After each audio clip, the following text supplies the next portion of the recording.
The Showdown Podcast presents The Survivor Side with Corey Miller, Vic Miller, and Brad Scott. This week's episode, X-Men.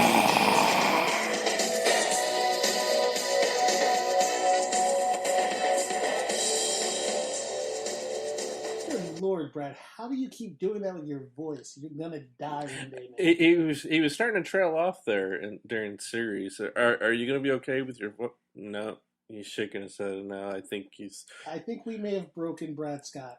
Yeah, I think it only took how many episodes to get him to finally shut up. I've done a lot of these, so it's like a mounting sickness. It just kind of builds up, and they tell like boxers, you can't get hit one more time. Yeah, we just hit Brad one more time. I think we may have broken him, people. Okay, Brad. So you just sit over there and you rest that voice. We don't want you losing any more gigs because of this for something that you're not getting paid for. So. Anyhow, welcome, listeners, to the show. I am Corey. That was Vic.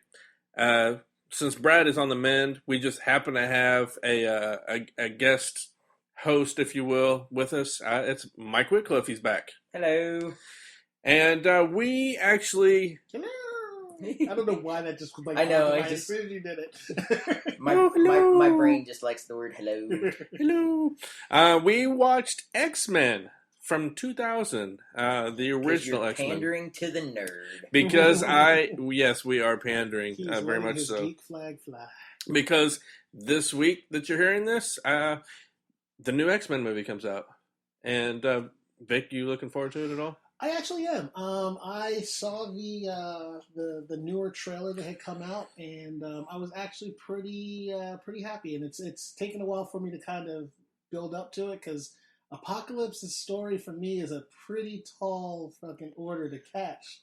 I remember reading those books, and the problem with Apocalypse is he's never really been defined very well. He has these powers, right, but we don't really know what the powers are. Right. They're just powers. So as somebody who knows jack shit about Apocalypse. Apocalypse. Yeah. I'm glad I clarified. Is he Brad the? Can't talk. So he's over here kicking me. Yeah. Well, the good thing is you do have two comic book geeks, residents here that can help you understand. So is he like the first mutant? So it's we don't know that he's the first mutant, but he touts himself as the god of all mutants. So he kind of puts himself out there as being a number one mutant of all mutants. But the origin they've given him puts him in Egypt in, Bible times and a mutant. But he might not actually be a mutant. It might have something to do with the ship that was found that mutated him. And it's not real clear. So again, non-defined power set. And it comes down to you have the whole points of the mutation to being a quote unquote mutant is that you are a human that has evolved early. So technically, it's possible that he did have those powers were in him, but he would have never lived long enough for them to manifest, and that kind of fast track. Now, this is in regards to the comics, correct? Right. Correct. Okay. Although, at the same time, they also have gone out of their way to state that Namor was actually the first mutant. Okay, I don't know who that is. This is Marvel's version of Aquaman. But with less shorts. Yeah. Is he in orange and green, too? No, but he's got, green trunks. Right. And wings on his ankles. Yes. And pointy ears. That's close. And if your name is Reed Richards, he will try to steal your woman away at every opportunity. Now, as somebody who watches Agents of S.H.I.E.L.D., could it possibly be that Apocalypse was maybe a Kree and came to Earth many, many, many, many, many, many years ago, and that's what started it? I think that they pushed the Kree thing out to the public more so than... The Kree in the comic book are not the same archetype that you have in the TV show. They kind of are. I mean, that is the Inhumans basis, but it was when Marvel lost the ability to put mutants in their television and movies that they said, "Hey, we've got these things called Inhumans. They're basically mutants. Let's just do that." But the Kree were terraformers. They seeded the Earth with quote unquote people. See, and I'm just throwing that theory out there. Maybe Marvel should think about going down that route. Wasn't the ship that he found a celestial ship? Yes. Okay. Yeah. So Celestials are like, they're kind of like the Kree, sort of, but on a much bigger cosmic scale. If you remember in Guardians of the Galaxy, do you remember the scene where they're telling the history of the Power Stone? Mm-hmm. That thing that was using the big Power Stone on a staff? Yes. That was a Celestial. Okay. And so one of their ships is what Apocalypse found, and it's a whole thing. Now, I do have to say that, again, and we still haven't even gotten into this one. No, we will. We're kind of speculating on the one coming out. But one of the things that I did actually really enjoy is Apocalypse is supposed to be massive and has the ability to, and they show him, like they literally show him grab him, and he just grows and he just starts pounding. I don't know if that's in the real world or on a psychic plane, though. It doesn't because matter it's Xavier. It could go either way. But the fact that they at least have it, I mean, a lot of the times what I find disappointing in some of these movies is that they don't. They will kind of panhandle to the comic book reader, but not in a way that makes any sense. Because a lot of times they're just like, "Here you go, comic book reader. We put this in here just for you," and you're like, "But it doesn't make any sense to the movie." But to have that in there in some way, shape, or form at least lets us know that they are at least thinking about what the actual character's supposed to be. And Apocalypse is a badass character. Sometimes I think a little too badass at times, because they literally make him like all powerful sometimes, and it's a little annoying to me. But like my biggest thing about him is the Four Horsemen of the Apocalypse, and that book for me was like, I love that. I love that whole storyline of Archangel and like the way that they just played that whole thing out. And for you who doesn't read comic books, like that storyline, if you kind of mash what happened to Angel in the X-Men 3 with what's supposed to go on with this, those things would butt kind of up against each other a little bit, because he loses his wings and he basically is like, "Oh my god, I lost my wings," and he's like, "I want my wings back," and Apocalypse is like, "Hey, I can give you your wings back and make you the Lord of Death." And he's like, "Sign me up! I'm in." It's like, I get wings back, I can fly again, I'm all about it. But I get my wings back, right? Yeah, it does. But I like that's I think it always was weird to me that the guy who spent so much time trying to cover up his wings and he hated that he was a mutant, and then they cut off his wings. He goes, "Oh shit." Well, that's that whole thing of you never know what you got till it's gone type exactly. of thing. And with him, he was like the personification of that. So but just the artwork for Archangel was fantastic. Like all of the Horsemen of the Apocalypse had an apocalypse look to them. So their color schemes and the way that they drew them, they were kind of like an offshoot of Apocalypse with just the specific thing about them. And was just phenomenal. There have been a lot of X-Men that have been Horsemen of the Apocalypse. I mean, Wolverine was one at one point, and Gambit's been one, Sunfire's been one, the Hulk's been one. Of course. Not really a mutant, but well, he's the Hulk, so. Wasn't Colossus was one at one point too, wasn't he?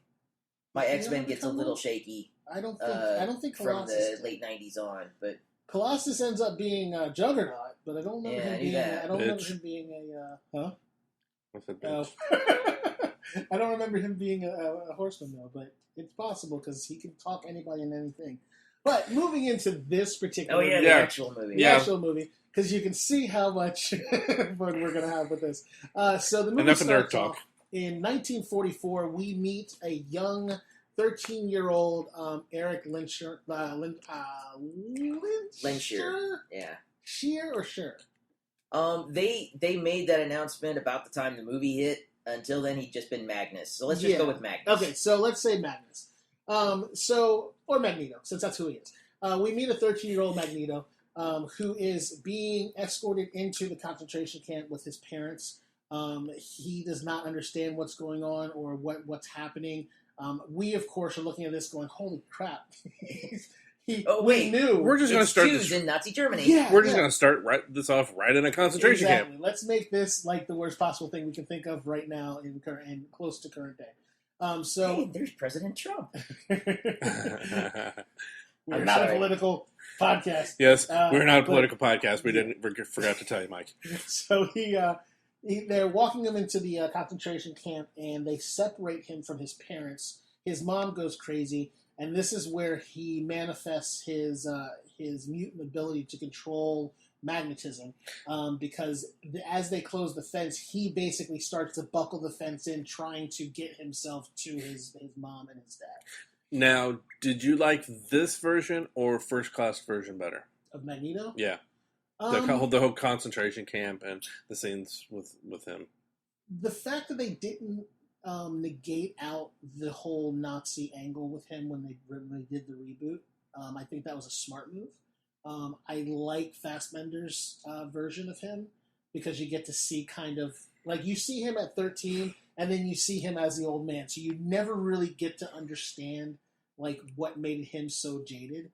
And I think that the Fassbender version of him gives you a better understanding of who Magneto is. Yeah. Because this Magneto, I did not actually like this Magneto's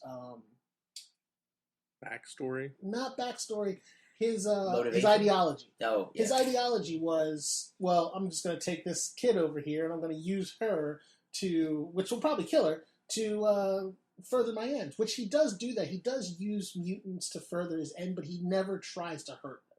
And that was one of my main problems with the way he was acting. They used his character. Well, there are a lot of in the comics. There are a lot of storylines around Magneto that touch on the idea that is he basically as bad as Hitler was, with the idea of we're better than you, Right. so We should you be go away. But and I think that there's a lot of play in his character where he talks about the fact that he doesn't necessarily hate humans. He hates how humans treat mutants. If humans were to treat mutants with some semblance of respect and give them, their ability to live in the open and not have to hide, But then not he would all let them humans be. are bad. No, not at all. I know. I just felt the he's- urge that not all humans. He also has said that like he would be fine with just giving them their own nation. Like, let's get all the mutants together, let's ship us all off and create our own world. And he does, because that's what he ends up doing. And then the humans blew it up. Right. Rather than just letting him be and do that, they're like, yeah, we're going to start blowing shit up and make you mad again. So you'll come back after us. So again, it comes down to Humans aren't very smart. Yeah, the ideology for this one I don't really like as much, so that leans me towards the newer version. So that's how we're introduced to Magneto. So we find out that he is the master of magnetism, and that he has the ability to control, to basically take control of anything that has metal in it. Then we fast forward to more present time, where Jean Grey, who apparently is the mouthpiece for Professor Xavier, which in most cases, usually Professor Xavier is the one that steps up and does this. Because They made her a doctor in the movie, which I never really got, because she's not a doctor in the comics. Exactly. I mean, when she's alive, she's not a doctor in the comics.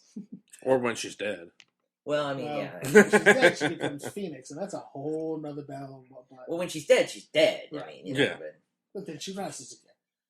Like a phoenix. Like a phoenix. I From the just got ashes. that. No, I'm just kidding. So she's trying to convince Congress that mutants are not dangerous. They are not trying to cause any problems. They just want to live amongst humans like everyone else. She's trying to fight the Mutant Registration Act, which is the humans want all mutants to register their name, address, telephone number, social security number, and ability. And by doing so, it gives the government the ability to know where they are, who they are, and what they can do, because they feel like if we don't know this information, then these people will do bad things. It doesn't sound like anybody being rounded up and Right. yeah. It kind of reflects back to how the damn movie started, because this is History exactly what repeating? happened. That doesn't happen. Never. Well, that Especially not in America. No.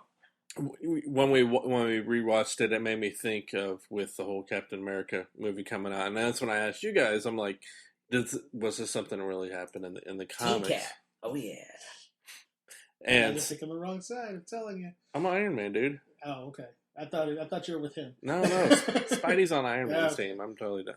Team Iron Man. Spidey is not a mutant, so he's picking the one guy to base his decision on. That's not even a mutant. Listen, Punisher and Spider-Man are my top two Marvel guys. So obviously, Punisher's not going to be in this. You don't have any skin in the mutant game. Right. I don't care. I got you. But yeah, I thought it was really interesting how it was real similar to what's going on in the Captain America movie. All the Marvel books have some sort of, I guess, a storyline in it that has to do with whether or not mutants should be regulated. And a lot of it comes down to the idea. It all comes down to Spider-Man, honestly, because Spider-Man has the whole, with great power, there must also come great responsibility.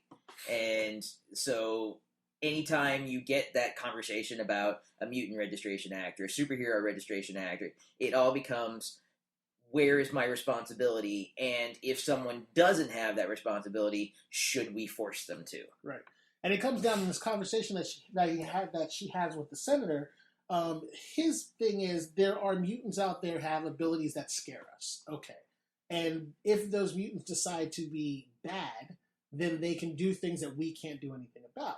So he alludes to one of our characters, which apparently is a registered mutant, which is Shadowcat. The fact that she can phase through walls and all this stuff. And what if she just decides to phase into a bank and steal all the money out of it? It's like, well, what happens if a human just decides to rob a bank? Like walk into a bank with a bomb and take all the money. It's still a crime. It's still a bad guy, human or mutant. And what good do you don't have any of the criminals registered. I mean, once they get caught, you do. But do you say, hey, are you going to be a criminal? And if you are, you need to come register. That doesn't make. There are concepts like innocent until proven guilty. Right. There are concepts like I am a free human being, and unless and until I do something wrong, you can't just assume I'm going to do something wrong. Right. That seems ridiculous.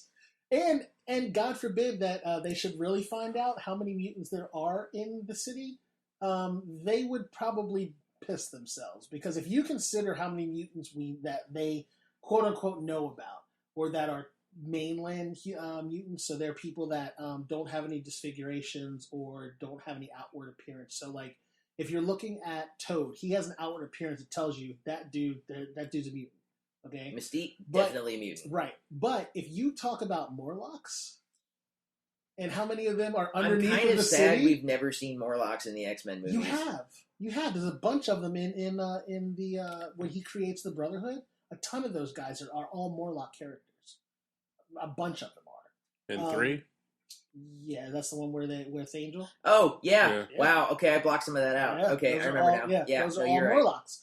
But there's Morlocks. Callisto with the eye patch and the I remember. The Morlocks are a race, not a race of mutants. They're a group of mutants that basically live underground because either their powers or abilities keep them from being able to maintain a life in the mainstream world. So they have abilities that either will outwardly damage someone if they get to, like, there's one named Leech. He will just do what Rogue does, and he negates out powers and abilities. And but he looks like a leech? Alien, basically. Like he's just not normal. And then he there's got a big other old ones, head, and it's unshapely, and so like they can't just parade him out in public because people are like, he's a mutant. Talks in pictures. Yeah, he's a mutant, and they freak out. So those mutants stay hidden. Mm. Beast, for example, in his fur form, would not be someone you could just have walk out in public. He would technically need to hide himself, which he eventually does through technology and everything else. But those are the kind of mutants that live under the city and are the Morlocks. So they start wanting to register. They may get more than they really like. And honestly, that whole registration thing is why Magneto is so against the human race, is because he knows that he's been through that registration. Like, he was in a concentration camp, which is doing exactly what they're asking all of the mutants to do. Right. Why would they want to do that? So they argue the fact, like, very eloquently, that mutants are people and you cannot control people that way. That was abolished many, many years ago. you can't just start doing that again. The problem for with Magneto is he's actually giving them a reason to do it. Oh yeah, most definitely. But Dillinger also gave the government a reason to be afraid of criminals with machine guns. So I mean, when it's all said and done, what do? You get a bunch of good mutants to help you police the bad mutants, and that's how life needs to be. So I mean, if that's what it comes down to, that's what it comes down to. So cut to Mississippi. You have a 17-year-old young lady that eventually we learn she has named herself Rogue. She's making out with her boyfriend in her bedroom with mom downstairs and the door closed. Sookie. Don't let your daughter go into the bedroom with the closed door. And Sookie Stackhouse, Rogue, she kissing her boyfriend puts him into a coma because her power has manifested a little late, obviously. Well, it's an extreme emotional time for her. Right. And first kiss. And puberty. It's supposed to kind of manifest a puberty, but apparently she was a late bloomer. It's there. Yeah. It just hasn't kicked on yet. Right. And this was the switch flipping. So she is making out with him, and basically her ability is that she can absorb the life force and or abilities of other people, mutants, or whatever she puts her hands on. Some of their thoughts, too. Right. She has no control over this, so if she touches you, it's going to happen. It's not like she can be like, hey, I'm going to steal your shit. She's like, hey, tap, oh, fuck, you're toast.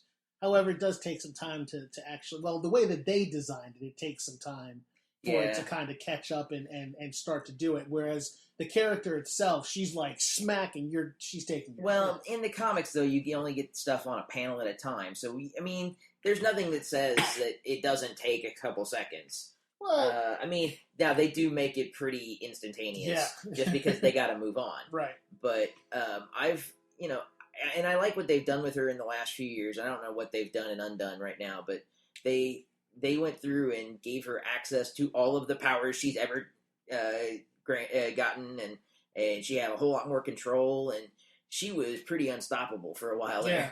Well, the actual character, so in the comic books, from the comic book angle, Rogue has the ability to absorb people's powers, but if she does it for too long, she can literally kill them and absorb. They don't know how far and how much she will absorb, and they come to find out that she can actually absorb not only your essence and your life force, but you in general, as to who, like, it's almost like stealing your soul. And she absorbs... Your soul is mine. I'll eat your soul. So she absorbs Miss Marvel. Miss Marvel, right? Yeah. Yeah, she absorbs Miss Marvel, which is where she actually Who gets... in the comics now is Captain Marvel. Right. She has blonde hair, and she gets that streak of blonde hair when she absorbs her, but she ends up being able to fly, superhuman strength. So all of those things are what she relies on as a permanent ability in every other incarnation of Rogue. Is she can fly, she has superhuman strength, non-invulnerability, like she can't be damaged, and then she wears her gloves because she can absorb other people's abilities. And her mental state is, oh my god, look what I did to this chick. I don't want to do that to anybody else, so she tries her hardest not to actually do that again, because she doesn't know what'll happen if she does it. She knows what she did to Miss Marvel, and she doesn't want to do that to anybody else. So her morality kicks in and says, I'm not going to touch anybody else, and she kind of isolates herself and becomes Rogue. Not in this storyline. In this storyline, there is no Ms. Marvel, because Ms. Marvel was never bought by Fox. So not part of that thing. So she freaks out when she realizes what she's done, and she heads for the hills. She runs for it. She ends up in like Alberta, Canada. Where did she start out at? In Mississippi. Yeah. She literally went to Alberta, Canada from Mississippi. Yeah, how the hell did she get all the way up there? Well, if you're where it's cold, it's expected that you're wearing gloves all the time. It's expected that you're covered up all the time. Yes. It's really hard to touch anybody if you're completely covered up because it's freezing. This is a very good point. I guess they just didn't bother to show us her whole trip. Well, no, she ran off. Yeah, she ran away. But from a story standpoint, like, I mean, do you think that's what she was thinking when she took off? Like, I think she was just trying to get as far away from people as possible. Yeah. It just seems weird. Like, a 17-year-old kid, I just can't see a 17-year-old kid, especially someone like her. The way that they depicted her in the story is that she was just a mom-mannered kid that didn't know anything. But even then, they were putting pins in a map where they were going to go. So, Oh, that's true. She wanted to go places. That's true. But it doesn't seem like she's that worldly of a kid. No. She doesn't give me that feeling. No, she's fairly naive. Yeah. But so she makes it all the way to Alberta, Canada, and ends up in a bar that hosts bar fights. The some first kind of, MMA. I think it looked like the some first kind of MMA steel cage arena. match kind of brawl. Right. And the reigning champion is this furry-faced freak that's just kind of standing in the corner drinking a beer and smoking a cigar. It looks kind of like you a little bit. It's a big old stogie. I never really... People just look weird smoking big old cigars to me. I don't get Is it. that a penis in your mouth, or you just haven't seen Or it? a turd. It just never looks like it's hanging out of a person's mouth correctly. You know what I mean? It just looks wrong. I think Ron Perlman is one of the few people I know because his mouth is huge. That's true. I didn't attribute it to that, but that's a very good point. But he's one of the few people that looks right smoking a stogie. Well, you didn't see me down in Florida smoking one on spring break, so. Yeah, was that a stogie? Yeah. What else was in it? No, that was it. Smoker of bulls may not agree with you. But so she watches Wolverine fight. Wolverine basically annihilates this guy in the bar fight. The guy goes to punch him, and he basically just puts his fist out and annihilates the guy's hand. I love the tink on metal sound. Yeah, he headbutts him, and you hear that same tink again, and the guy goes down like a sack of rocks. But why on earth would anyone get in the ring with this guy? Obviously, they know who he is. They know that they're a bunch of drunk people that are, I'll take him out and get some money.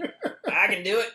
He's got to be tired by now. He's fought 15 other guys already. I don't know how drunk I would have to be to even step into a ring with someone who's been beating the shit out of everybody that's walked up. Yeah. Well, and you don't really hang out in those kind of bars, though. And still standing without a scar on him.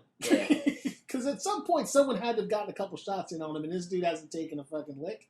There's something up. And they all know it. That's the other part to this. It's not like they don't realize there's that just something means the wrong money's with it. really good if they take him down. It's gotta be. There have to be some serious odds going on. Yeah. There. So he beats down this guy. Moving on, Rogue basically is like, okay, well, this guy seems like nobody wants to mess with him. Maybe I'll travel with him and see what I can do. But beforehand, of course, you can't be in any backwoods bar without some guy trying to hit on a 17-year-old girl, which we're assuming she hasn't been out. She's only been on the road for a year, so she hasn't aged because she's still 17 when she hits the school and they're talking about her. So it's been less than a year. This guy's hitting on her, and basically they start a bar fight in the bar itself, and Wolverine reveals the fact that he is not human. He actually is a mutant, and he very slowly reveals his claws to the general public, which I think is one of the better scenes in the movie. Just that slow kind of... That effect doesn't necessarily hold up so well. No. But, there's a few things. But it's still pretty cool. There's a few effects in this movie that didn't hold up really well. There's several of them. Well, they're closing in on 20 years old. Yeah. Which makes me feel really old. But you do have to understand that this movie is probably one of the reasons why special effects have bounded as much as they have, because they knew, we did this much with what we have. Can you imagine? I'm not saying, that was horrible. Because obviously, it's, 16 years old now. But, there was still stuff in it that looked pretty decent. Oh, we even made those comments while we were watching it. Most definitely. So he's taking off. She wants to go with him. He's like, no, I'm a loner. She's like, well, I'm a loner too. Maybe we should be loners together, which then negates the loner. A rebel. That's exactly what I was thinking. I could see it on your face. Speaking of Pee Wee Herman. And now I want to see Wolverine on the little red bike. And I just want to see Pee Wee with claws. So he decides, all right, look, kid, I'll give you a ride. She hops in the front seat, begins eating all of his food, and as they're driving down the road, a tree falls in front of the car. Wolverine gets ejected out the front window and does this massive head slide into the ground and just continues going. And that's why you wear your seatbelt. Exactly. That's exactly it. Apparently, Alberta doesn't believe in that quite as much. Their seatbelt law is more relaxed. Apparently, she hit her head on the windshield, which knocked her a little silly, so she's kind of out of it. And as Wolverine kind of gets up and like shakes it off, as Wolverine will do, as his mutant ability is not only his claws, but he has a healing factor, which is his actual true ability. He walks back up, and she's looking at him, and as she's looking at him, she's watching this massive gash on his forehead and his face just kind of That effect still holds up. slowly just heal and disappear. At which point she realizes that he's a lot more like her than she thought, because he's obviously a mutant, and she's now. I think at that point she was like, okay, I'm just gonna hang out with this guy. The claws weren't enough to tip her off. Yeah. Well, I mean, when you see that, you're like, okay, he's got claws. He's just weird. But then, like, oh, he can heal himself too. I'm not sure. Just weird is where I would go. But I think part of her mindset was like, well, if I accidentally touch this guy, he's not going to die. And that, I think, is the main reason why she's like, okay, well, I'll hang with him because he's super tough. He might survive. Yeah. Yeah, and if I accidentally touch him, I'm not going to put him in a coma. So he heals himself, and at that point, he kind of sniffs the air and realizes that there's a very familiar smell, which we're not alone. Yeah, he proclaims that a lot. Sabretooth, his arch enemy nemesis that's not really his arch enemy at this point, question mark, shows up to basically try to kill him. We had some conversations about this while watching the movie. Yeah, I'm a huge Sabretooth fan. I'm not saying there's a plot hole there, but it's possible there's a plot hole there. The size of the fucking Winter Park sinkhole there is. Maybe his mind's been wiped somewhere along the line. We don't know. Maybe. And he's wearing platform shoes, and that annoys me. I've met Tyler Mane. He is a very nice man. He's a very large man, but they need him to be just a little larger. Because in the comics, Wolverine is my height. Right. And Tyler Mane against that is fine. Right. But Tyler Mane against 6'2" Wolverine. Is he that tall? Something like that. Needs a little extra. Tall, I guess. You can also do an upshot. But I digress. So they have it out. They start fighting. Of course, Sabretooth is probably one of the few people who can hang with Wolverine on a long-term basis. But as I said, I'm not real happy with this version of Sabretooth. There should have been a lot more done to it. I just don't like the fact that, I mean, they can make that Wild Man Sabretooth. It's a good look. It matches well. But Wild Man Sabretooth is not a fucking buffoon, and they play him as a buffoon in that kind of They really were only focusing on Wolverine, or on Magneto and Mystique. Yeah, and I get that, but... The other two were just filler, which is unfortunate. Yeah, because they played the characters out. I think they played the characters out well. But I think that, again, it's like... So you have these two characters that are very similar. So Wolverine and Sabretooth are very similar. And then you have Toad, who is... Toad. He's Toad. But then you have Mystique, the shapeshifter, and you have Magneto. So there's four of them, right? The X-Men, there's a lot more X-Men with a lot more diverse power, yet they still can't seem to stop these four. And they've been training as a team for years. Do you think that they weren't really building any kind of story with Sabretooth or even Toad because they were hoping that people wouldn't really care? They're like, oh, they're just minions.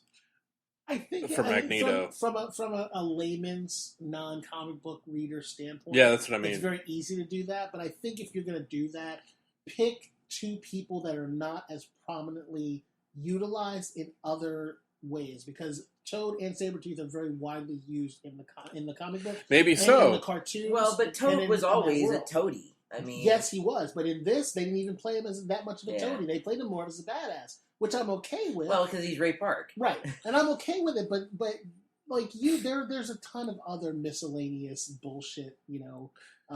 Use Earthquake. Nobody really cares about Earthquake, but he's one of his main characters. One of his main henchmen. Eunice the Untouchable. Like there you go. Like Changeling. Those are things. Although you could Changeling use. turned into Morph somewhere along the line, and everybody loves Morph. So. Those are things that you could use to utilize those characters and still have that same. That's what I'm saying. I mean, for the non-comic book people like me, I mean, obviously I know who they are now, but at the time I don't know who these people are. Yeah. They could be along the same lines. But that's what I'm saying. Like people. For the layman, it's easy to do. That. I think Sabretooth had more name recognition than a lot of the other ones, so that it's one that they could toss in and go, oh, it's Sabretooth. I'll go see that, Right. And then but he's still just a minion, Right. and I mean, again, it's sad, but yeah, I mean, it was an Easter egg for us. Yeah. But To me, a minion is someone who doesn't support their own book. Toad fits that minion status. Sabretooth to me does not fit that minion status. you're But right, again, he shouldn't. But Yeah.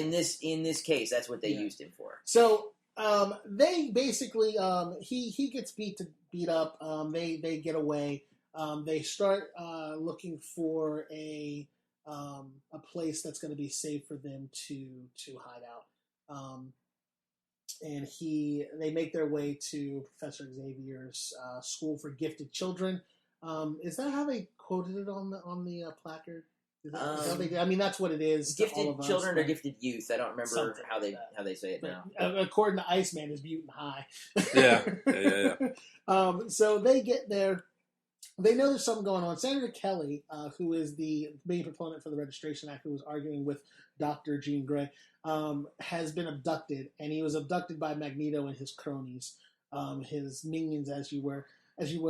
And in that time frame, he has basically laid out his entire plan, as bad guys will do, which is to convert all humans into mutants. That way, everyone is fine. And it's perfect. It works perfectly, and it's totally not flawed at all. Absolutely, because that would just be, yeah.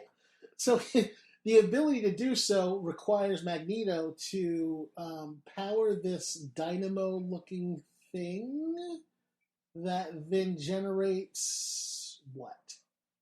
I'm still Some type of confused. energy that. And see, this is one of my big problems with the movie. Magneto's a smart dude. Mhm, He's not that smart a dude. mhm, So where did this technology come from? mhm. He can control it, Preach it, brother. Keep going. but he couldn't have built it himself. I mean, even when they get into, in some of the other movies, how Magneto was involved in the building of Cerebro, Beast built Cerebro. Right. Everybody else just kind of, here's a screwdriver. Where do I hold this panel? He had Yeah. minions. He had minions. Yeah, the little yellow guys. Oh, those kind of minions. Yeah. Yeah. But it's that one always bugged me because yes, he's creating a type of energy with this machine and his powers, and it seems like all he's using his powers for is to spin the big magnetic dial. It's like a dynamo. So Yeah. like, okay, so you can create electricity and power the city. Why does that turn everybody into Awesome. That mutants? might actually Yeah. make everybody except Edison Yeah, happy. right. No clean energy. No. So basically, they get to the school. They instantly enroll Rogue, and she's okay with it. And Wolverine, Well, see, she's 17. She should be like a junior or senior in Right. high school. right, exactly. Anyway, but I don't think that there's an actual I haven't figured out this school. It's a progressive school. Oh, Obviously, it's a progressive school. Some kind of preparatory school where they don't actually have age groups or classes. They just all kind of commingle, and it's and on occasion they sit down and talk about their feelings. right. Do you think they have a graduation? The whole ceremony, the cap and gowns.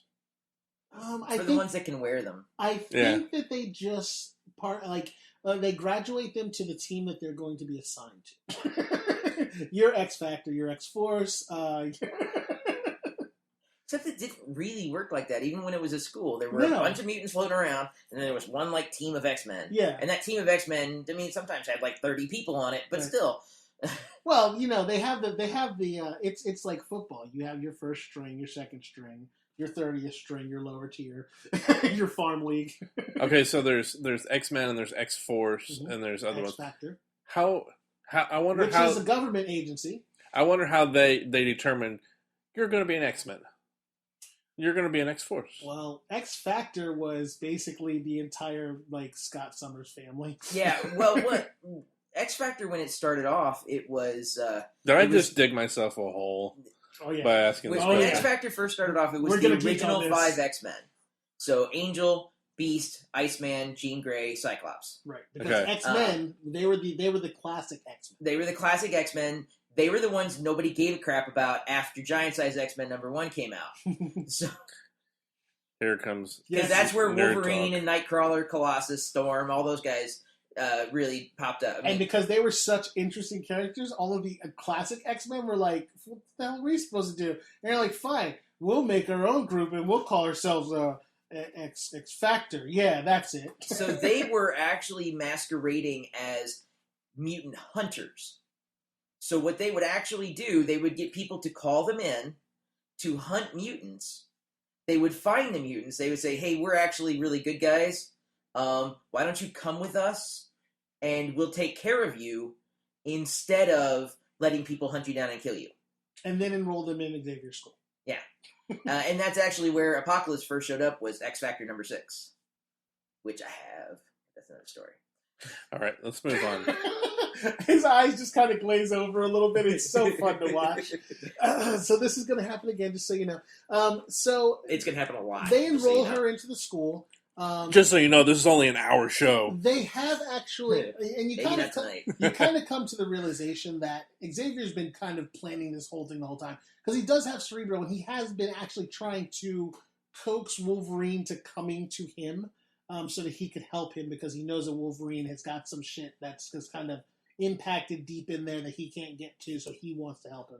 And that's really what Xavier is all about, and that's how he gets his students, is because he has a giant computer that can basically tell him where a mutant is and allows his massively huge telekinetic brain to extrude out into the world and find and try to help mutants that are in trouble. So that's where it kind of comes from. So they figure out what's going on, and Rogue gets in trouble because Wolverine freaks out. He wakes up and stabs Rogue through the shoulder. Which to me is not a mortal wound, so why are we freaking out so bad? I know it has to hurt, but those things are razor sharp, so it's a clean incision. It's scary. Yeah, it's a clean incision, but I think it's just more of a jump scare than anything major. He pulls the claws out, and she's obviously hurt. Which, he should know better. Yeah. You don't pull the claws exactly. out until you've got something else going on. To staunch the bleeding. Yeah. Though, so she, I think in her panic, and we discussed this too, I'm not 100% positive, and this is going to be our arguing point for this. No, you're fine. I'm not 100% positive that she doesn't know what she's doing. I think after this year of being on the road, she knows what her powers are capable of doing to a point. And I think that once she got stabbed, she didn't freak out the way that anyone else would have. Holy fuck, there's 3 claws through my shoulder. So a normal person would have freaked out. I think that her seeing what he was able to do, knowing what his abilities are, she's like, all right, yeah, this fucking sucks, but and steal a little bit of your child, suck some juice off Wolverine, get his abilities a little bit. Did you just say suck some juice off? Suck some juice off Wolverine. That's what he said. That's what I thought. That's exactly what I said. Get a little bit of his abilities, and she knows that it's going to heal her because she knows that's what his mutant ability is, and she heals herself, and they're like, it's all right, we're all good. I think she didn't know that was going to happen at all. I think she knows that when she touches people, they get hurt. And that's all she knows, because she's only touched the one person. I don't know that she's been gone for a year. They never say that. We just know that she's been gone. But we do know she's 17, and she was 17 when she left. Right. So it's... Because he mentions the fact that she's 17. That means it could have been a week. I don't know any 17-year-old that goes from Mississippi to Alberta in a week. Not the point. We said that a lot during this movie.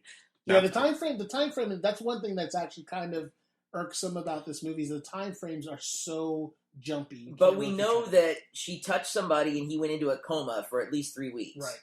So I think she never touched anybody again after that. She, covered up, wouldn't let it. I mean, she went to Canada where everybody is bundled up. But I think that when he stabbed her, she had a moment of, I'm about to die. And because she hasn't been able to touch anyone, she's instinctively reached out for a human touch. And that was, oh, wait a minute. I'm getting more on this with him than I was with a human person. I just healed myself. I don't think she knew at the time that she could do that, and that's part of why I'd really like to know how Magneto did. Yes. Now, his knowing what's going on is a very good point, but I like what I saw in this whole thing where it happened. I love that this has become a debate. It's really like a debating point. When she reached for him, he stabbed her, he pulled the claws out, she realized, oh crap, this could kill me. She was like, it's okay. Like, that's what she said. She's like, it's okay. Now, to your point, she could have been like, it's okay. I'm going to die. I'm all right with this. Let me just touch you because I want to have some kind of physical contact. I think she was saying, it's okay. I'm not going to fucking die, dude. I'm healed. It's okay. Like, that's why I feel like that part right there, when she said that, I was like, oh, she knows what's happening. So she gets healed. Wolverine is kind of freaked out about the whole thing. He's like, I'm not supposed to be around people. Like, this is the whole reason why I was in Alberta, fucking Canada, beating up on lugheads in a bar, is because I shouldn't be around people. So he wants to take off. Mystique, who is a crafty bitch in her own right, has managed to get into this school without anyone noticing. How is it that he has Cerebro and does not know and or think to want to constantly know where this chick is? I was same thinking way the same Magneto thing. hides himself, I'm sure. Well, Magneto hides himself because he can't penetrate his helmet. Though he does take it off quite often. He can't read thoughts through the helmet. Being blocked by Cerebro is something different. Yeah, but he connects to the people through their thoughts. Through their thoughts with Cerebro. It's literally a mental link. Yeah. So that's what the helmet keeps him from doing that. But he's not always wearing the helmet. He takes that helmet off quite often. There's some other way that it's being blocked. I think they kind of touched on it, but they just kind of glossed over it. But with him, with her, she manages to get into the school and literally like impersonate Iceman. And convince her that she's in trouble. She's like, "Oh, you fucked up. We don't use our powers against each other here. You're in trouble. You gotta go. They're gonna kick you out. Yeah, you gotta go. Quick, run. I'm not gonna go with you, but And she's like, "Oh crap, this is horrible," and she takes off. So again, where the hell did they figure this out from? The only thing I can figure is, did she somehow like? I don't know. There is one word that makes all of this make sense, and had they mentioned it at all in the movie, I'd have been okay. Destiny. Mm-hmm. That's true. There is a character in the comics who was Mystique's best friend, because in the comics, Mystique was actually Rogue's adoptive mother. But there is a character in the comics named Destiny who saw the future, and she could have told them all of this. And that would fix a lot of the plot holes. It only would have cost one more minion. Yeah. But so... She was also blind. And yeah. So somehow they figure out that she has this ability. And because Eric knows that, or Magneto knows that he will kill himself if he tries to power this thing to the extent that he needs to power it. And then he'll come back as Magneto the White. Yeah. It's going to drain him to death if he does it. So he figures, this chick over here can steal people's abilities. If we chain her to this dynamo and force her to touch me long enough to steal my abilities, and then make her use it, which we know is not really the way it works, because we don't know how long she has the ability for. How the hell does he know how long it's going to work for? But I digress. I think the phrase there was long enough. Yeah. So his idea is to hook her up to this machine, which he has conveniently attached to the bottom of the torch on the Statue of Liberty. Easy to do. Yeah. As Magneto, I could see it. Your point is well taken. Like, it's Magneto. He could do it in a day. You're like, okay. Even though, I don't remember, is copper magnetic? I don't think so. No. Yeah, no. Yeah. And, the Statue of Liberty itself, sure, whatever they attach to it. It's copper skinned. Oh, alright. The substructure is steel. Okay. But to your point, it does make it a little bit different, because it just doesn't make a whole lot of sense. Like, as much as I enjoy watching the movie, there's so many things in there that don't make sense to me, not just from a comic book standpoint, but I'm like, where did this come from? Like, why? It's not a movie you're really supposed to sit down and think about too much. It's not. But the more you watch it... Which kind of bugs me, because they're like, it's a superhero movie. Yeah. Who cares? Which you reminded us a lot. But the more you don't worry about it. The more you watch it, and the more times you watch it, I should say, the more you start to realize, like, that they just don't care. Yeah, like, did you really think you were gonna get this past me twice?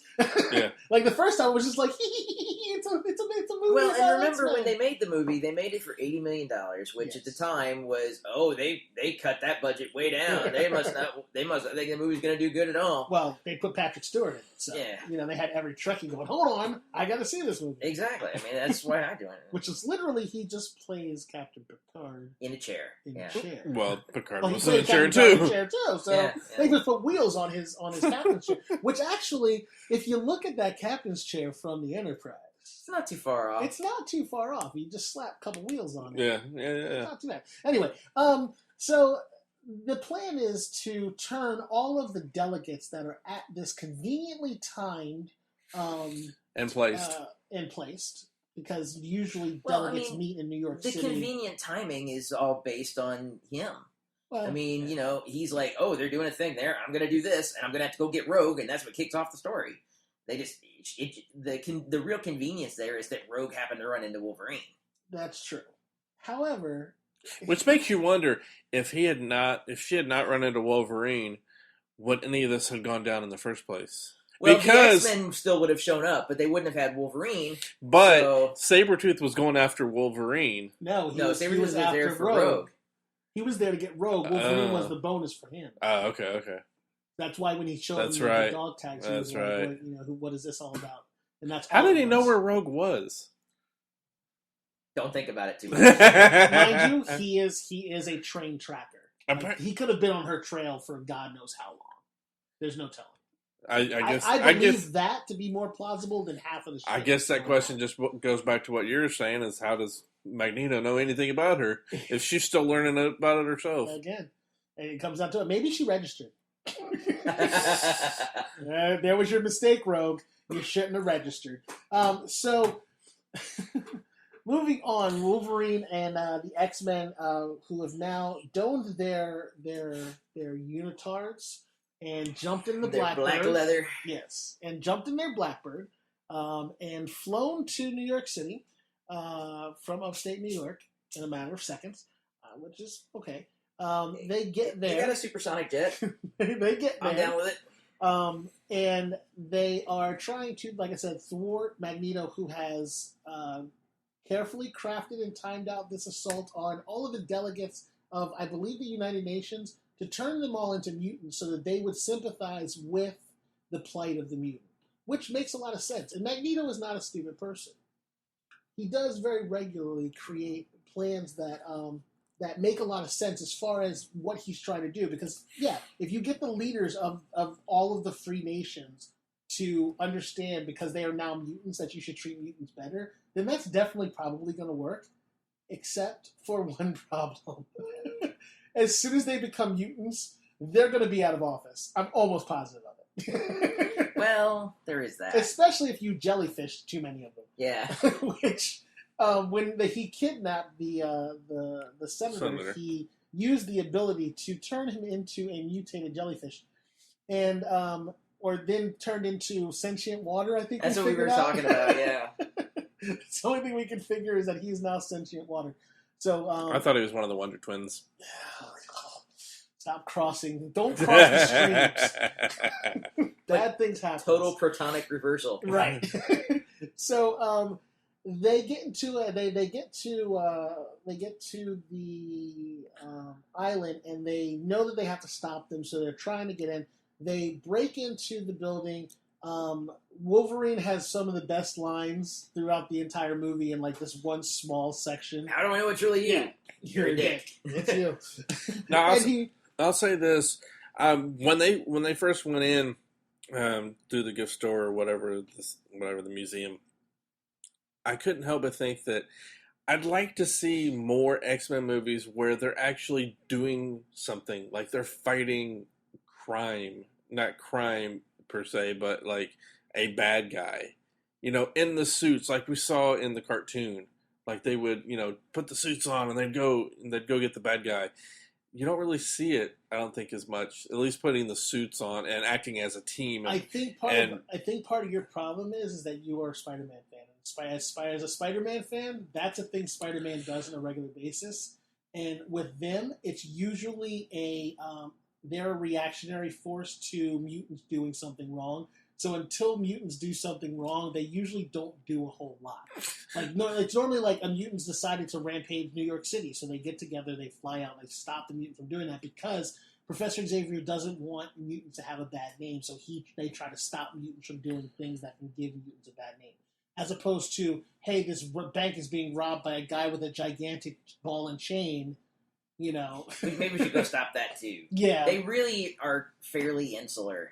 Yeah. For the most part, I mean, there are some mutants that break out. I mean, you know, there are a few in the Avengers. I mean, if you want to count Firestar, and I almost said Firestorm. If you want to count Firestar and Justice of being, you know, Junior League Avengers and New Warriors, and I just think it's fun, seeing them work together, and you know, as much as again they don't like the spandex. And that comes down to having the ability to, and then they do, like in the comic books, you see them do things that are very team-based oriented things. Like, as I mentioned, one of my favorite things in the comic book is the fastball special, which basically Colossus picks up Wolverine in his hand.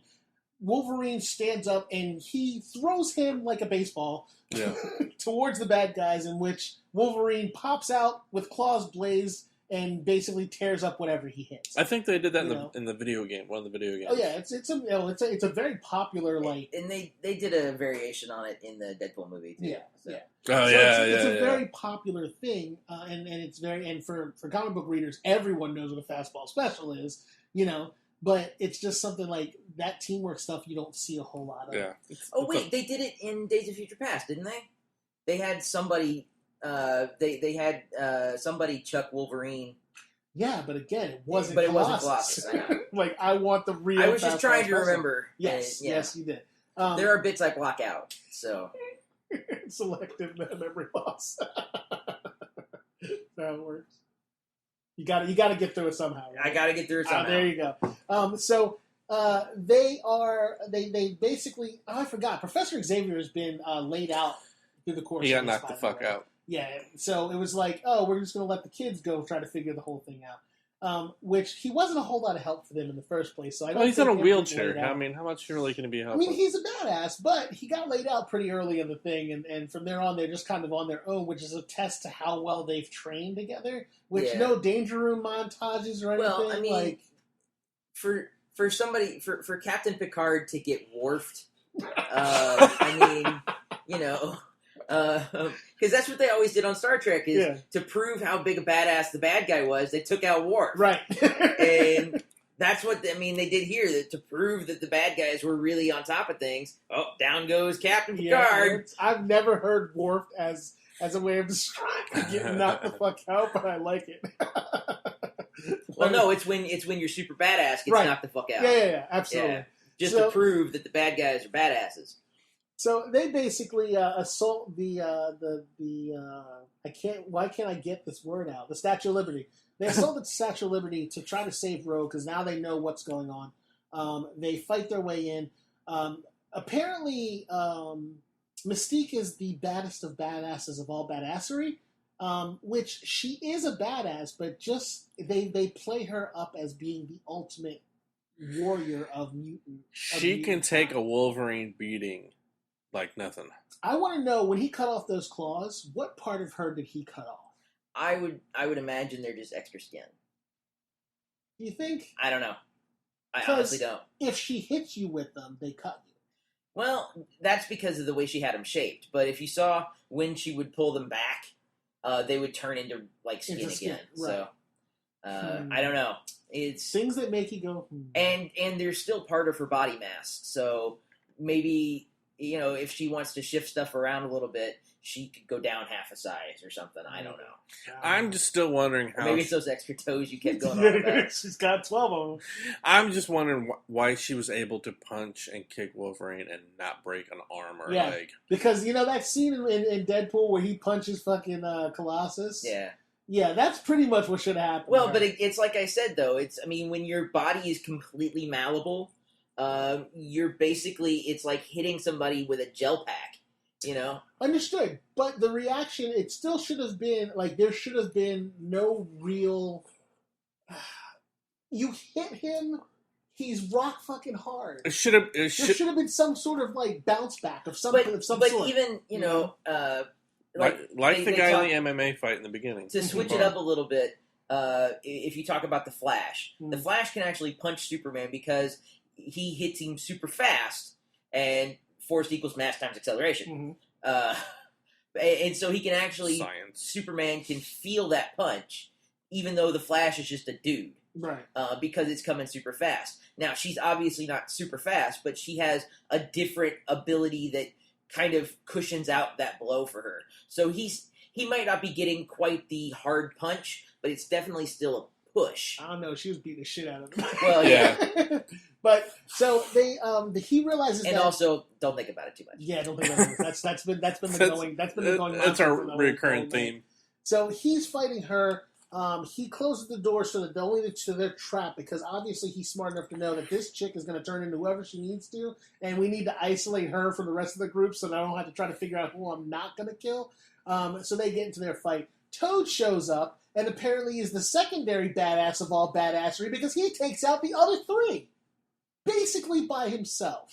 Well, as they demonstrated with him pulling out the little The bar out of the elevator shaft when he took out Storm, he is Darth Maul. Why? And then this question comes up: who put that fucking bar there and why? Yeah, I was wondering that myself. Him?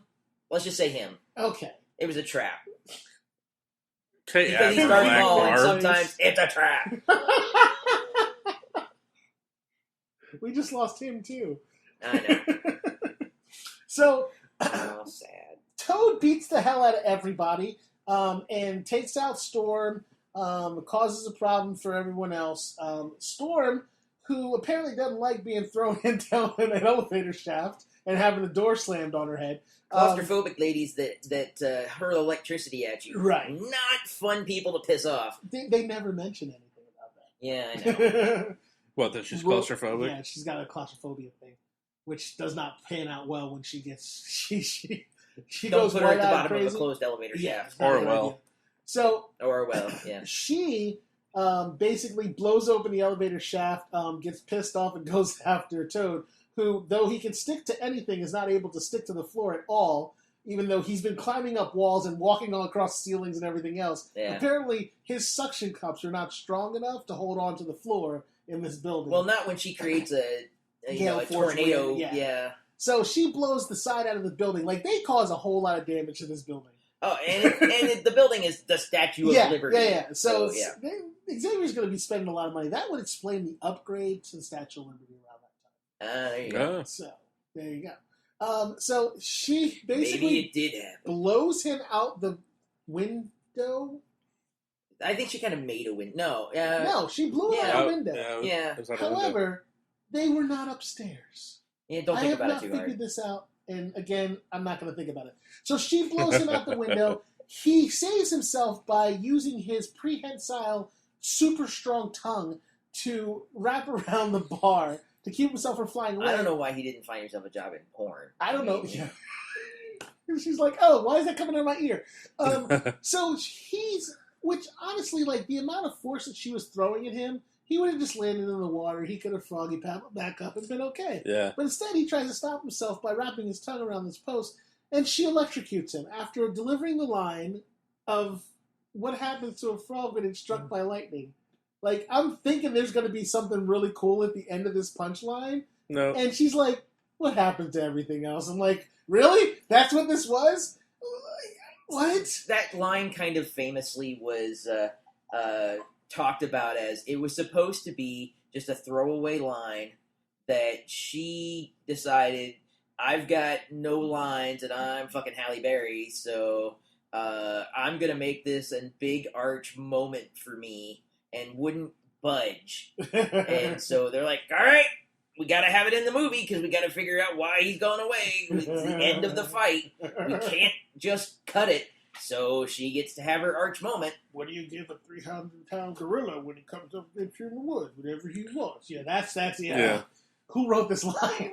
They're like, we got to My get something for her. 8-year-old nephew. Right. According to my sources, it was Joss Whedon that wrote that line. Really? Yes. I question your sources. I can't see him coming up with something that inane to put in there. But hey, if that's we need to know who these sources are. Okay. So they fight their way up to the top of the tower, in which they are met by Sabretooth and Magneto again. Now, this is shortly after Wolverine, who is snuck up on by Storm, who's like, "Where is everybody?" And he's like, "I don't know, but they're close." He turns around and, in a moment of traumatic tension, stabs Storm in the gut. 3 claws, full tilt, and she goes down like a sack of rocks also, and morphs back into her original form after turning into everyone that she's turned into in the entire movie. In a really creepy way. Yeah, in this really kind of metamorphic, strange, Looked kind of like way. Roger Rabbit for a second Right. there. And the turpentine.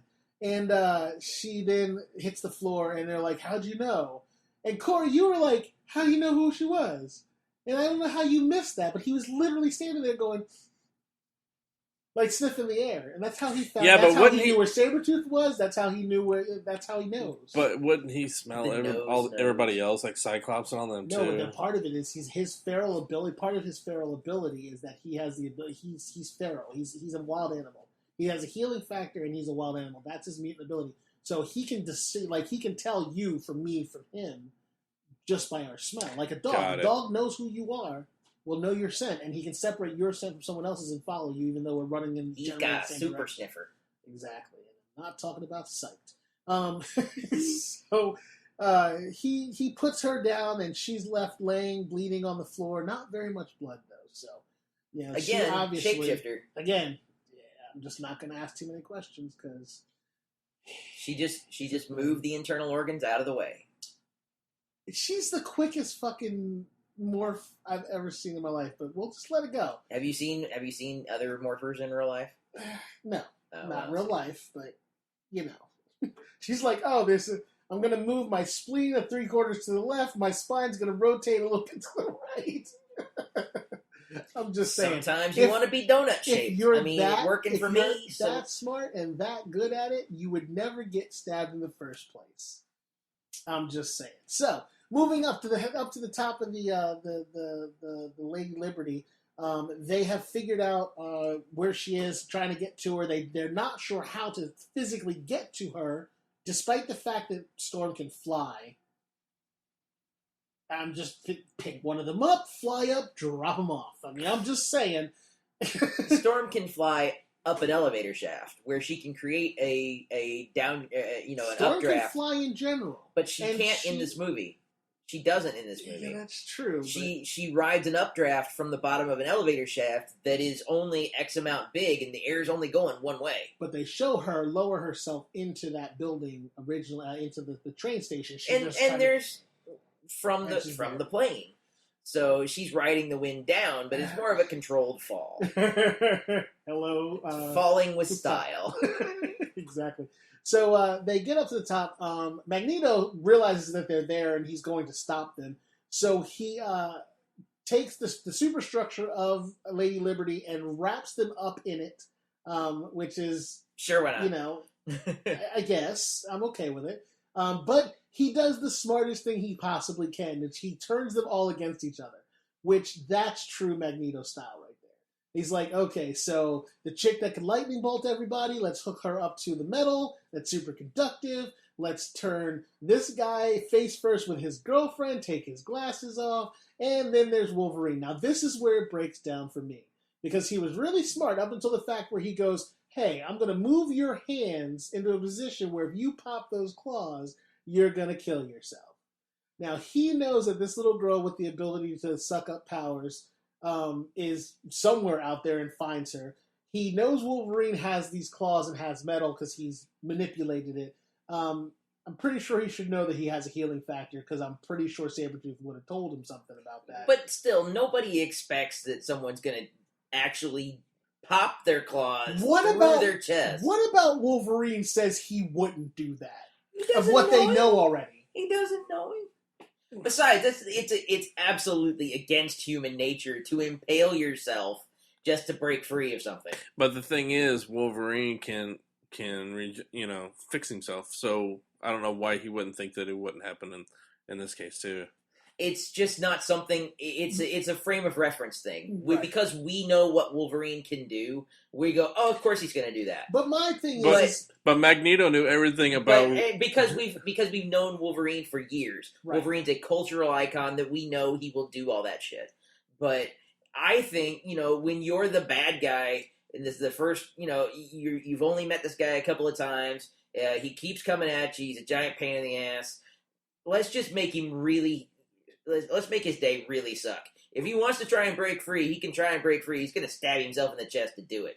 I mean, and this is who in their right mind would stab themselves in the chest to try and maybe break free? Because if you think about it, the metal that was holding him to that side of the wall wasn't really holding. I mean, stabbing himself through the chest shouldn't have really freed him. because for whatever reason the exact bolts were right behind him. Well, it's not like he was really bolted on there. No, the metal was wrapped around him, but whatever he cut of that metal broke free and let him loose. Yeah. But Magneto actually had him in a better position, splayed out with his arms out and his claws not actually able to get to anything. If he had left him like that, Wolverine never would have got loose. Yeah, but then the movie's over. That's true. So, and Magneto wins. I guess we give it to him for that. Gosh. Here, But I got a little bit of trivia here. The mansion used for the Xavier School was the Madison Mansion in Billy Madison, and the Luther Mansion in Smallville. Mm-hmm. And it's also the same one that's used in Arrow. It's the Queen Mansion Arrow. This is one of my and wife's, apparently it's up for sale. This is one of my wife's favorite facts My wife. about TV is that thing is used for everything. Well, once a TV crew and it's just done. They just take the angles. They change the angle for what. Once the a front film of the crew building has been inside a building, it's pretty much wrecked. Right. So you might as well just keep bringing in film crews. Yeah, they just change. They change they change what the front door of the building is to change it to the thing, because the back of that building is actually the entryway for Xavier's, and the actual front door is the entryway in Arrow. But in Billy Madison, they never show them go in the front door. They always show it from the inside going out. They never actually show the front of the building. Yeah. So it's interesting. But and Luther Mansion, they only show that one big great room in there. Yeah. And that's probably not even there. That's probably just a set somewhere.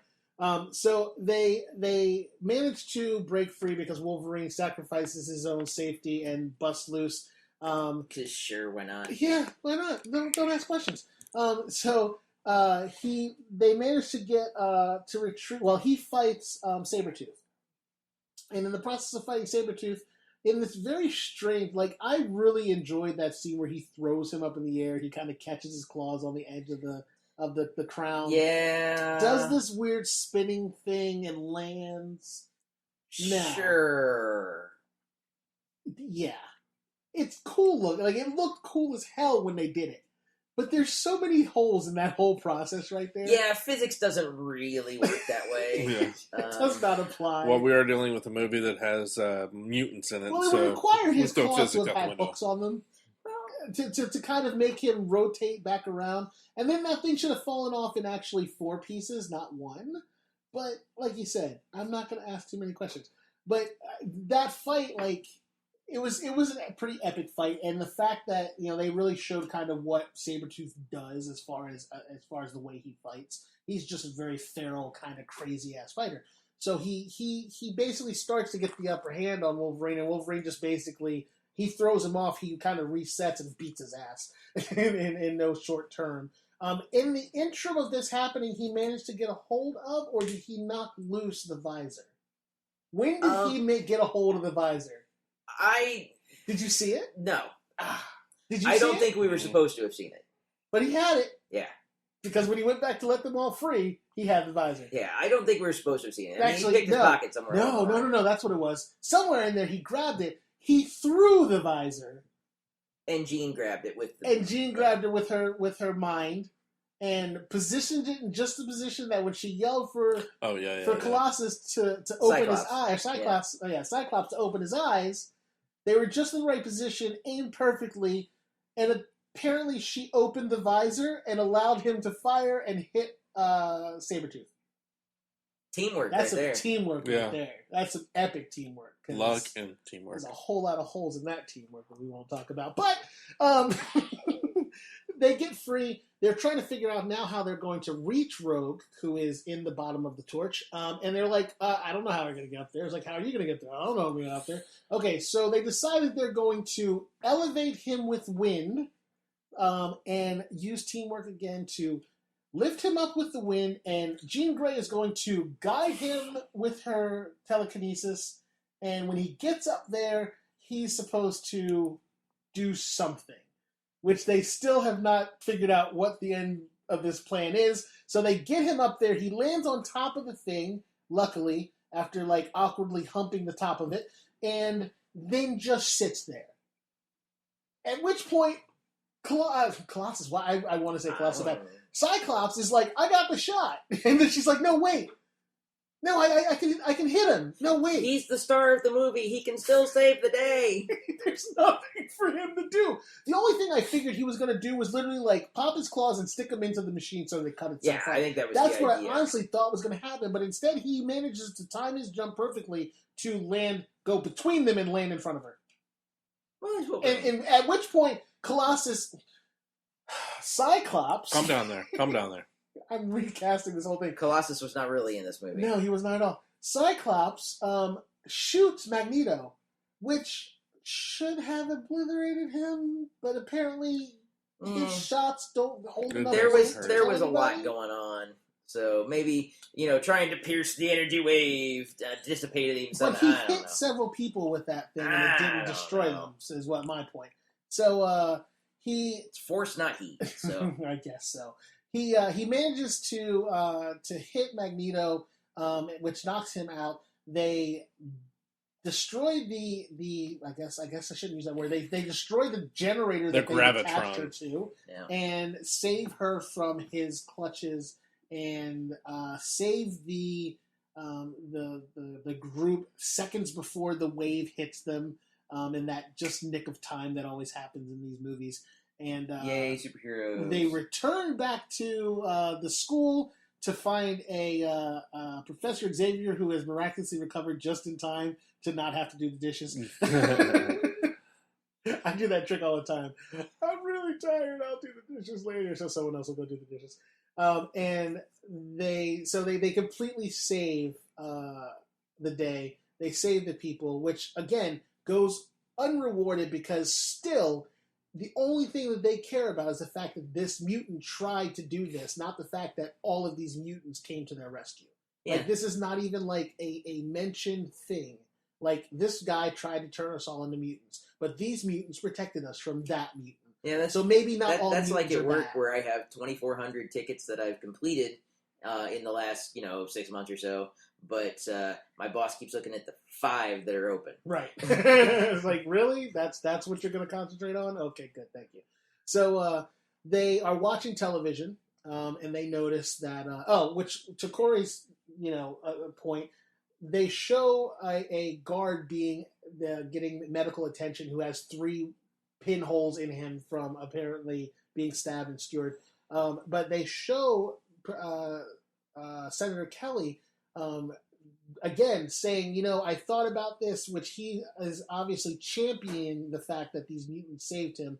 These mutants, they came to our rescue, they saved us, blah, blah, blah. I was wrong. Yeah, and of course he can't be real because he's a politician saying that he was wrong. Right. So right there, somebody should have been like, this is not real because he's remorseful.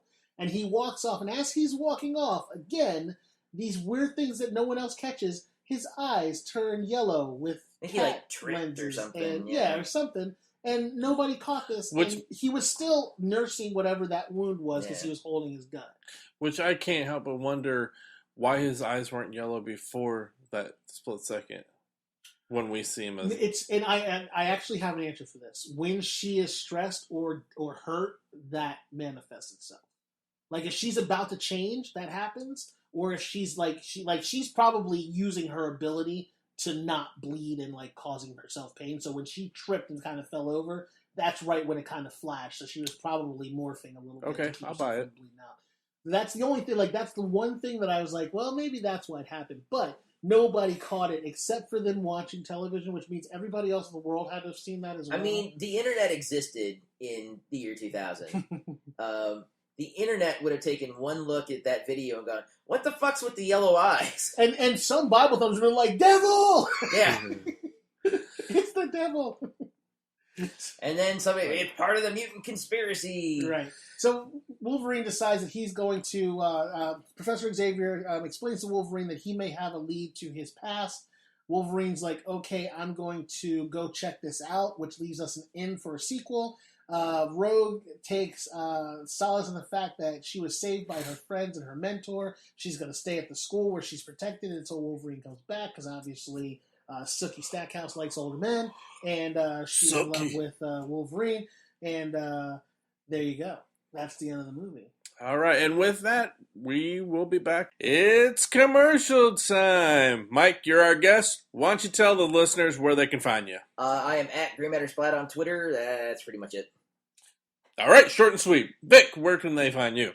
You can find me online at MillerKing51 or on Xbox One as Black and Angry. That's BLAQ and Angry. And you can find Brad at Brad Scott Comedy. I'll tell him, or tell you guys, because he can't talk himself. You can also find the show on Twitter at The Showdown Pod. You can also find us on Facebook by searching The Showdown Podcast. Like us, somebody should. And you can find me on Twitter at NKOGonzo. Now, back to the show.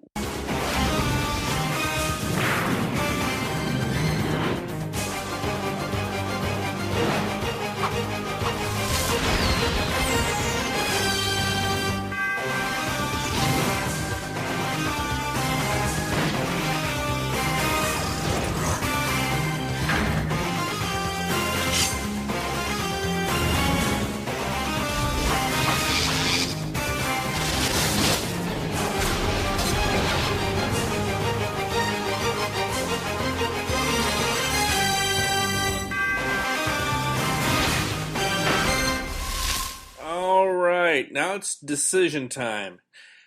Are we going to allow this one into our Hall of Fame? Does it hold up 16 years later? Vic, Mike is our guest. We're going to let him go first. I think so. I think the stress is starting to show a little bit. The fractures are starting to get there. If you ask me this in another 5 years, maybe not. But I think at the moment it still holds up. It's an enjoyable movie. It's not always there completely, but that's saying. But if you just want to watch a superhero movie, it's a lot of fun. Vic? So for me, like I said, it's when I first saw this movie, I was just super excited. I was like a kid in a candy store. It's a superhero movie. It's an X-Men movie. It's a mutant movie. Yay! Hercules. However, the more I watch it, the more I find the holes in this movie that are just infuriating to me. Not just because of my geekdom, but because there are literally just things that don't make any sense as to when, where, how, or what the fuck is going on. Yeah, like I still find the holes amusing. Yeah. So I don't find them amusing anymore. I think that's why I can't do it. I think another couple years and I'm it probably won't hold up so well. Nope.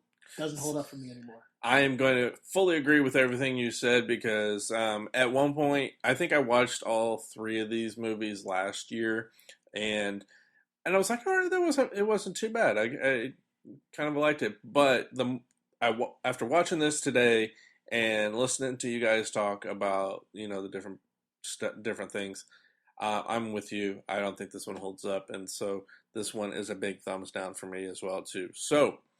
It does not make our Hall of Fame. And because Brad is, how should we say, a little hoarse? His voice is dead. I think we killed the comedian known as Brad Scott, and I'm hoping we can bring him back because I think he has a lot of fans that'll be pissed off at us.